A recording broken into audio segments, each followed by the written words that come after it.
Weekly update episode 136। Okay, तो पहले प्रभास की स्पिरिट। संदीप रेड्डी वांगा ने हाल ही में खुद कंफर्म किया था कि फिल्म की करीब 40% शूटिंग कंप्लीट हो चुकी है, लेकिन अब सेट से प्रभास की परफॉर्मेंस को लेकर भी कुछ नई रिपोर्ट्स आ रही है। बताया जा रहा है कि स्पिरिट में प्रभास को कई लंबे और डायलॉग हैवी सीन्स दिए गए हैं, जिन्हें वो बिना बीच में रुके सिंगल टेक में परफॉर्म कर रहे हैं। यानी इस बार सिर्फ उनका एक्शन या स्क्रीन प्रेजेंस ही नहीं, बल्कि डायलॉग डिलीवरी और एक्टिंग पर भी काफी ज्यादा फोकस रहने वाला है। और ये बात इंटरेस्टिंग इसलिए भी है क्योंकि संदीप रेड्डी वांगा की फिल्मों में बातचीत वाले सीन भी नॉर्मल नहीं होते। लंबे डायलॉग्स, अचानक बढ़ता टेंशन और कैरेक्टर के बीच अनकंफर्टेबल साइलेंस, इन सब का इस्तेमाल वो सीन को एक्सप्लोसिव बनाने के लिए करते हैं। ऐसे में प्रभास को उनके डायरेक्शन में इस तरह के लंबे सीन्स करते देखना फिल्म का एक बड़ा हाईलाइट बन सकता है। इसके अलावा एक और चर्चा चल रही है कि स्पिरिट को बहुत ज्यादा अलग अलग जगहों पर शूट करने के बजाय केवल कुछ सिलेक्टेड लोकेशंस में पूरा किया जा रहा है। कुछ रिपोर्ट्स में 5 इंपोर्टेंट लोकेशंस का दावा किया गया है, लेकिन भाई मेकर्स ने ये एग्जैक्ट नंबर ऑफिशियली कंफर्म नहीं किया है। कहा यह भी जा रहा है कि इसी सोच समझकर बनाए गए शूटिंग प्लान की वजह से फिल्म का बजट प्रभास के पिछले कुछ मेगा बजट फिल्मों से कम रखा जा सकता है। इनका हर फिल्म 500-600 करोड़ का बनता था ना भाई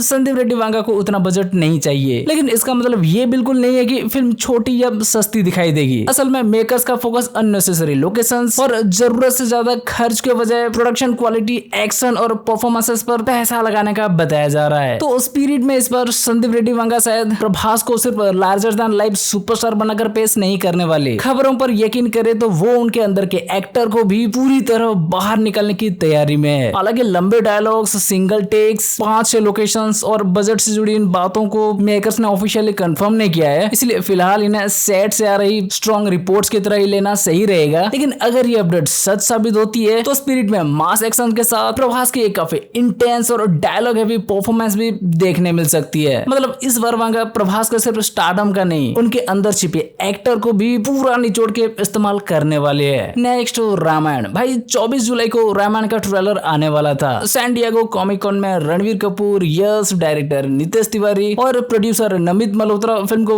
वर्ल्ड वाइड ऑडियंस के सामने प्रेजेंट करने वाले थे, लेकिन ट्रेलर के ग्लोबल लॉन्च से ठीक पहले नमित मल्होत्रा ने अनाउंस कर दिया कि ट्रेलर बाद में रिलीज किया जाएगा। इसके साथ उन्होंने सोनी पिक्चर्स एंटरटेनमेंट के साथ फिल्म के पार्टनरशिप भी कंफर्म की है। यानी मेकर्स ऑफ रामायण को सिर्फ एक बड़ी इंडियन फिल्म की तरह नहीं, बल्कि हॉलीवुड की बड़ी फिल्मों की तरह वर्ल्ड वाइड लेवल पर प्रेजेंट करना चाहती है। सोशल मीडिया पर ट्रेलर पोस्टपोन होने का कनेक्शन देश में चल रहे स्टूडेंट प्रोटेस्ट से भी जोड़ा जा रहा है, लेकिन ध्यान रहे कि मेकर्स ने ऑफिशियली ऐसा कोई कारण नहीं बताया है। इसलिए फिलहाल कंफर्म बात सिर्फ इतनी है कि ट्रेलर को रोक दिया गया है और उसकी नई तारीख अभी सामने नहीं आई है। नेक्स्ट, शाहरुख खान की किंग। इस फिल्म की शूटिंग को लेकर एक बड़ा अपडेट सामने आया है। रिपोर्ट्स के मुताबिक फिल्म का ज्यादातर हिस्सा शूट हो चुका है और अब सिर्फ एक बड़ा इंटरनेशनल शेड्यूल बाकी है। बताया जा रहा है कि टीम इस फाइनल शेड्यूल को अगस्त में शूट करने की प्लानिंग कर रही है। इसके लिए अमेरिका और साउथ अमेरिका में कुछ ऐसे लोकेशंस देखे जा रहे हैं जिन्हें फिल्मों में ज्यादा एक्सप्लोर नहीं किया गया है। यानी सिद्धार्थ आनंद और एसआरके इस आखिरी सीक्वेंस को विजुअली थोड़ा अलग और फ्रेश बनाना चाहती है। फिलहाल प्रोडक्शन टीम वहां जाकर लोकेशंस और शूटिंग के बाकी अरेंजमेंट्स चेक कर रही है। सब कुछ प्लान के हिसाब से रहा तो इस शेड्यूल के बाद सितंबर के अंदर ही फिल्म की पूरी शूटिंग कंप्लीट हो जाएगी। लेकिन इसका रिलीज डेट को लेकर जो अनाउंस किया गया है कि भाई किंग इसी साल दिसंबर में ही आने वाली है, अब उसे लेकर डाउट लगने लगा है, क्योंकि हॉलीवुड से लेकर हमारा इंडियन सिनेमा तक जितना मूवी दिसंबर में आने वाली है, डाउट है भाई वो उनके साथ क्लैश करेंगे कि नहीं। देखते हैं, धीरे धीरे पता चल जाएगा। नेक्स्ट, अल्लू अर्जुन और अटली की मेगा बजट फिल्म राका से शूटिंग टाइमलाइन को लेकर एक नया अपडेट सामने आया है। पिछले कई महीनों से फिल्म की शूटिंग लगातार चल रही थी और अब एक बड़ा शेड्यूल पूरा करने के बाद अल्लू अर्जुन ने काम से छोटा सा ब्रेक लिया है। वो फिलहाल अपने फैमिली के साथ ऑस्ट्रिया में फैमिली वेकेशन एंजॉय कर रहे हैं। तो रिपोर्ट्स में बताया जा रहा है कि ये ब्रेक करीब 2 हफ्तों का हो सकता है और अल्लू अर्जुन अगस्त के फर्स्ट वीक में दोबारा राका के सेट पर लौट सकती है। अब पहले तो बोला जा रहा था कि वो इसका शूटिंग जुलाई तक खत्म कर देंगे, उसके बाद वो लोकेश के साथ A23 की शूटिंग करेंगे, लेकिन अब बोला जा रहा है कि इस साल के एंड तक वो इसका शूटिंग कंप्लीट कर सकती है। लेकिन ये नहीं पता कि इसके बीच वो लोकेश के मूवी की शूट करेंगे या नहीं, क्योंकि बीच में लुक टेस्ट के टाइम प्रोमो शूट किए थे, ऐसा न्यूज आया था ना। वैसे अगर एक साथ दोनों की शूट करे तो लोकेश की मूवी का शूटिंग ये कंप्लीट होने से पहले भी शुरू हो सकती है। वैसे उस मूवी का प्री प्रोडक्शन पर भी जोरों शोरों से काम चल रहा है, पर अल्लू अर्जुन की ये मूवी नेक्स्ट ईयर एंड तक जाके रिलीज हो सकता है।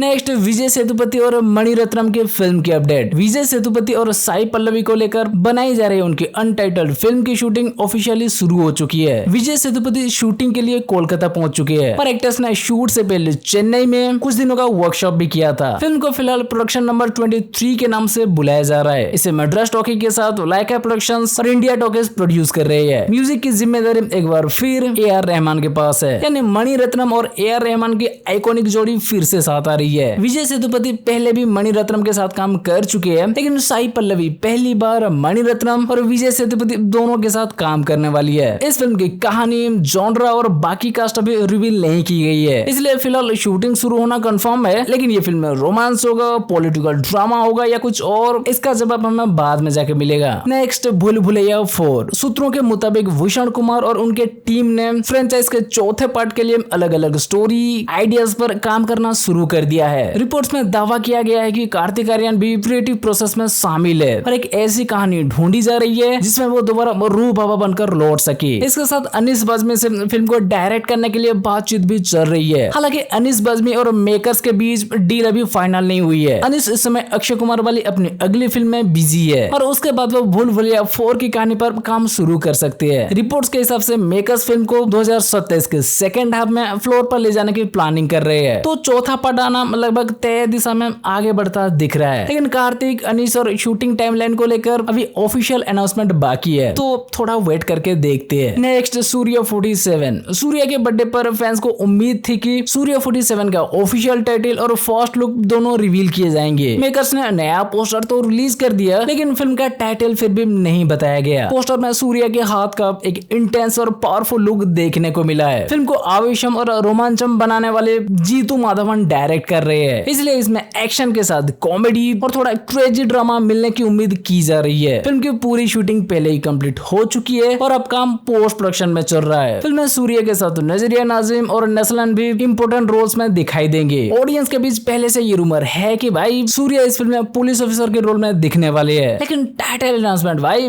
मिस हो गया। शायद तो पहले सूर्या 46 को रिलीज होने देना चाहते हैं, उसके बाद वो इसका हाइप बनाना शुरू करेंगे, तो हम थोड़ा सा वेट करते हैं। नेक्स्ट आमिर खान को लेकर एक थोड़ा सरप्राइजिंग अपडेट सामने आया है। रिपोर्ट्स के मुताबिक आमिर खान ने अश्नीर ग्रोवर की बायोपिक से खुद को अलग कर लिया है। बताया जा रहा है कि आमिर खान को स्टार्टअप की दुनिया और अश्नीर की लाइफ स्टोरी काफी इंटरेस्टिंग लगी थी। वो फिल्म के स्क्रिप्ट डेवलप करने में भी इन्वॉल्व थे, लेकिन डायरेक्टर राहुल मोदी के साथ क्रिएटिव डिफरेंस होने के बाद में दोनों अलग होने का फैसला किया। अब मेकर्स अश्नीर ग्रोवर की किरदार के लिए आमिर खान के उम्र के किसी एक्टर की तलाश कर रहे हैं। वही श्रद्धा कपूर अभी भी इस प्रोजेक्ट से जुड़ी हुई बताई जा रही है और वो फिल्म में अश्नीर की पत्नी माधुरी जैन वाला किरदार निभा सकती है। लेकिन भाई इसमें भी राहुल मोदी या फिल्म की किसी टीम ने इस अपडेट को ऑफिशियली अनाउंस नहीं किया है, इसलिए इसे भी कंफर्म न्यूज नहीं बल्कि एक स्ट्रॉन्ग इंडस्ट्री रिपोर्ट की तरफ लेना ही सही होगा। ठीक है तो भाई बस ये थी इस हफ्ते की फिल्मों से जुड़ी कुछ अपडेट्स। अब अगर आपको ये वीडियो अच्छी लगी हो तो वीडियो को लाइक, शेयर और चैनल को सब्सक्राइब कर दो। चलो फिर मिलते हैं अगले वीडियो में, बाय।